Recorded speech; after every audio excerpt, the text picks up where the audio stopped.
traveling through another dimension, a dimension not only of sight and sound, but of mind. A journey into a wondrous land of imagination. Next stop, the hole of the rabbit.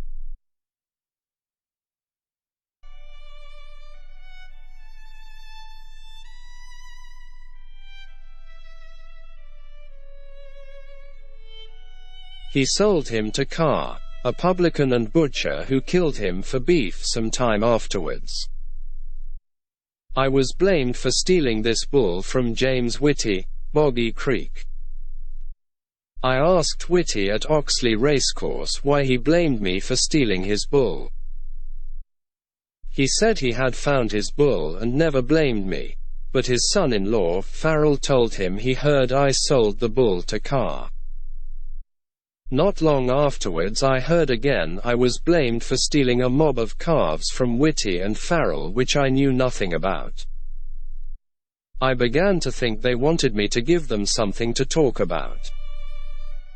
Therefore I started wholesale and retail horse and cattle dealing.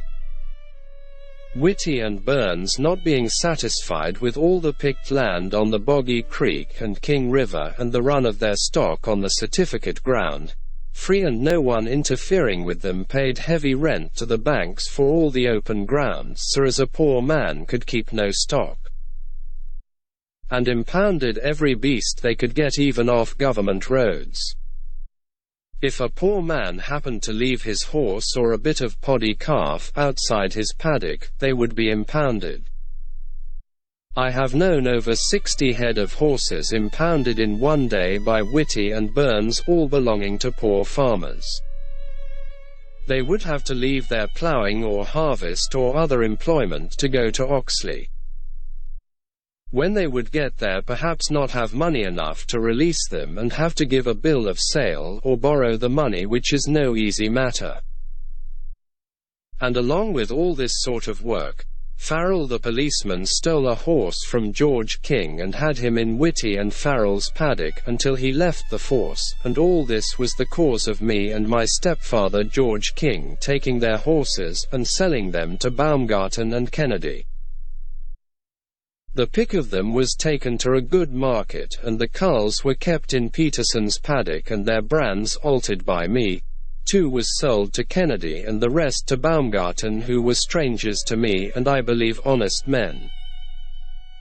They paid me full value for the horses and could not have known they were stolen. No person had anything to do with the stealing and selling of the horses, but me and George King. William Cook, who was convicted for Whitty's horses, was innocent. He was not in my company at Peterson's. But it is not the place of the police to convict guilty men, as it is by them they get their living. Had the right parties been convicted, it would have been a bad job for the police, as Berry would have sacked a great many of them. Only I came to their aid and kept them in their billets and good employment and got them double pay. And yet the ungrateful articles, my mother and an infant, my brother-in-law and another man who was innocent, and still annoy my brothers and sisters and the ignorant unicorns, even threaten to shoot myself. But as soon as I am dead, they will be heels up in the Maru. There will be no more police required. They will be sacked and supplanted by soldiers on low pay in the towns and special constables made of some of the farmers to make up for this double pay and expense. It will pay government to give those people who are suffering innocence justice and liberty. If not, I will be compelled to show some colonial stratagem which will open the eyes of not only the Victorian police and inhabitants, but also the whole British Army, and no doubt they will acknowledge their hounds were barking at the wrong stump, and that Fitzpatrick will be the cause of greater slaughter to the Union Jack than St. Patrick was to the snakes and toads in Ireland. The Queen of England was as guilty as Baumgarten and Kennedy, Williamson and Skillen of what they were convicted for. When the horses were found on the Murray River, I wrote a letter to Mr. Swanhill, of Lake Rowan, to acquaint the auctioneer and to advertise my horses for sale. Brought some of them to that place but did not sell. I sold some of them in Benalla, Melbourne and other places, and left the colony and became a rambling gambler soon after.